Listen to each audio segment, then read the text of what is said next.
Well, hello again. We're reading the reading from Tabitha's Travels for the third Sunday of Advent, or what some people call the second Sunday before Christmas. And the title of this chapter is Angels.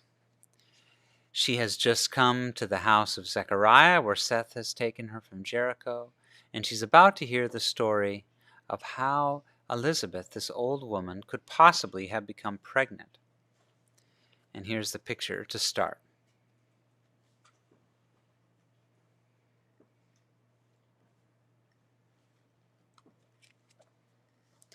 If you have your candles with you, you can light the two violet candles, the hope and peace candles, and today we begin lighting the joy candle. For many years, Elizabeth started her story, sewing even as she spoke. Zechariah and I prayed to Jehovah for children, but none came to us. Zechariah was a priest all that time, and I couldn't understand why his God remained silent. Tabitha looked on in awe. She was used to hearing stories around the campfire every night, and had missed them the last several days. But those were all the same old stories told over and over. None had ever sounded like this, with people who were still alive. Then, about 2 years ago, Elizabeth continued, Zechariah was on duty in the temple in Jerusalem. It was his job to purify himself and then enter the holy place. What is that? Tabitha gasped.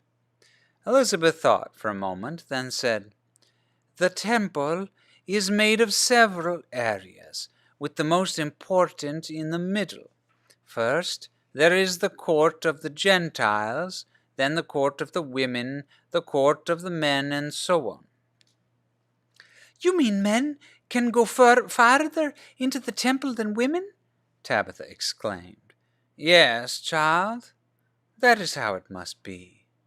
The heat of anger rose in Tabitha's cheeks, and she thought to herself that she was every bit as good as any boy, but she kept her lips tightly sealed. In the very center of the courtyards is the temple itself, Elizabeth continued, and inside that are two very large rooms.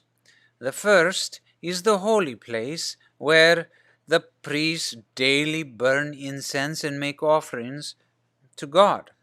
But at one end of that room is a thick curtain that goes from the floor to the ceiling and from one wall to the other.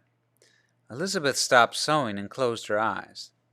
Well, it used to be that behind the veil was the Ark of the Covenant, the golden chest that held the 10 laws of God that Moses brought down the mountain, as well as an urn of manna and the very staff of Aaron. This place, she said in a whisper, and Tabitha had to lean forward to hear her. This place is the Holy of Holies. The ark was lost to us many years ago, but still it is the most holy place in all the world. Only the high priest may enter the Holy of Holies, and only once each year on the Day of Atonement. Tabitha's head was so full of thoughts that she feared they'd all leak out if she didn't finish thinking them.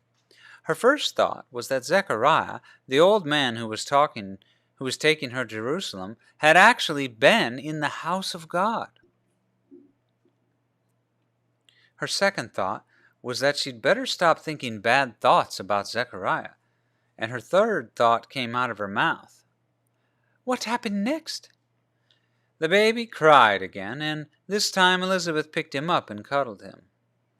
As I said, it was Zechariah's turn to work in the holy place. He had been in there a short time when an angel appeared and spoke to him. An angel? Tabitha asked. What did he say? Elizabeth shrugged. He said, Do not be afraid, Zechariah. Your prayer has been heard. Your wife, Elizabeth, will bear you a son, and you are to give him the name John. Well, of course, Zechariah thought this funny and told the angel so. I'm an old man, he said, and my wife is well along in years. Tabitha was beginning to understand and looked at the child in Elizabeth's lap. Well, this made the angel angry, Elizabeth continued. I am Gabriel, he said. I stand in the presence of God, and I have been sent to speak to you and tell you this good news. And now you will be silent and not able to speak until the day this happens, because you did not believe my words. And so Zechariah remained silent. I became pregnant and gave birth to this fine boy here, she said, holding the baby up to face her. 8 days after his birth, we took him to the temple to be dedicated to the Lord. My relatives all tried to get us to name the boy after them, but my husband wrote, No, his name is John. At that moment, his tongue was released, and he could talk, and we both praised God for miracles. Tabitha sat in silence for a long time, staring at the baby, stunned by the amazing story. Finally, she said quietly, reverently, John, what a beautiful name. She looked from the baby to his mother and added, And what a wondrous story. Yes, it is, Elizabeth said, but not nearly as wondrous as the story of my cousin. What story? Tabitha asked. But at just that moment the door opened and Zechariah entered. I have finished my chores early, and we will leave for Jerusalem immediately. Tabitha was distressed because she wanted to hear the miraculous story Elizabeth was about to tell. But more than that, she wanted to go find her father, so she gathered her few things, hugged John goodbye, and then hugged Elizabeth. Ask Zechariah about my cousin, Elizabeth whispered in Tabitha's ear. He will pretend he doesn't want to talk, but just insist he really likes telling people. Tabitha grinned at Elizabeth and held their secret inside her. Then she followed Zechariah out the door and off across the plateau on a narrow trail headed west. Within minutes, Tabitha concluded she'd been completely wrong about the old man. She would have to work hard to keep up with him. Already she was having to breathe heavily to keep her legs moving. But Zechariah acted as if he was out for a leisurely stroll. Do I walk too fast for you, child? Zechariah called back. No, not yet, Tabitha huffed. But you are a very strong walker. I have walked these trails for many years, the old priest answered.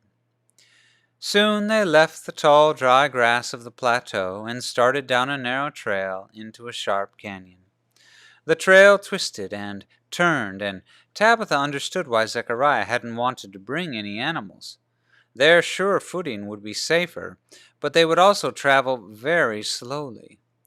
Zechariah was bothered by neither the steepness nor the narrowness of the trail.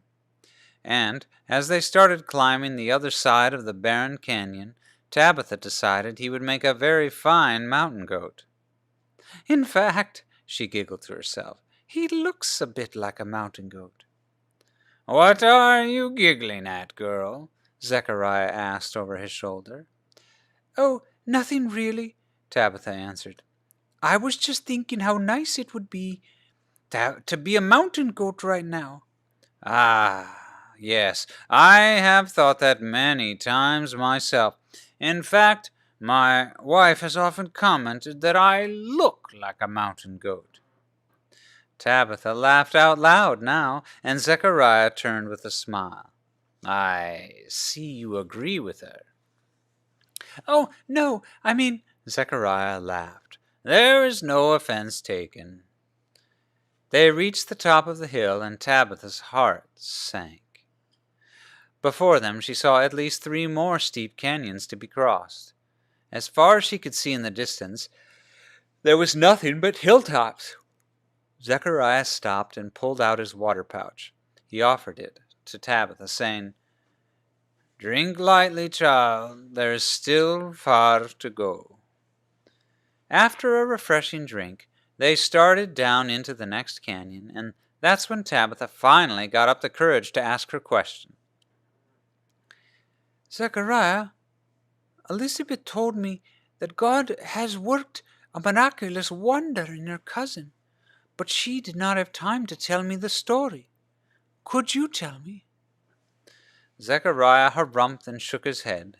"I am a priest, not a storyteller," he said crossly.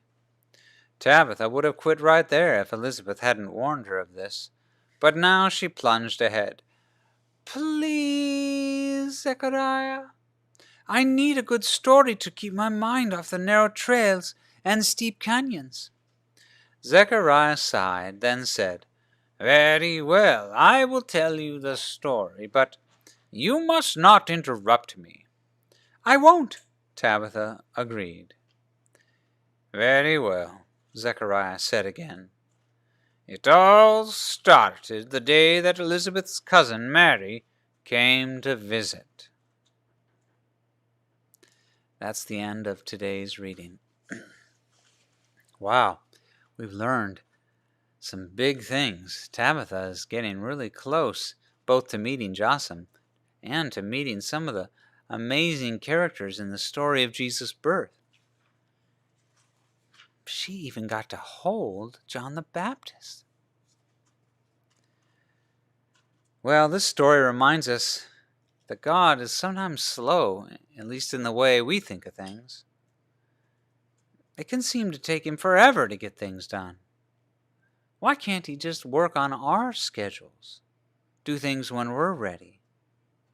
Maybe it has something to do with the fact that he's smarter than we are. Maybe he sees things in ways we don't understand. Perhaps his timing is better than ours. If God sometimes seems reluctant to answer our prayers and meet our needs, you can be sure it's for good reason. Zechariah became impatient when God didn't give him a son, yet God knew that son would come at just the right time, when it served his purpose. Again, Isaiah tells us, "For my thoughts are not your thoughts, neither are your ways my ways, declares the Lord. As the heavens are higher than the earth, so are my ways higher than your ways, and my thoughts than your thoughts." The people of Israel wondered if the Messiah would ever come. Sometimes we have trouble waiting for God to hear our prayers. But as surely as the Messiah did come, and as surely as Christmas will come, so will God answer our cries for help. It just might not be in our timing. Friends, thank you for traveling with us and traveling with Tabitha. We'll pick up our reading again tomorrow and see what happens. See if they can make it to Jerusalem. Good night, and have a happy Monday, at least this year, tomorrow.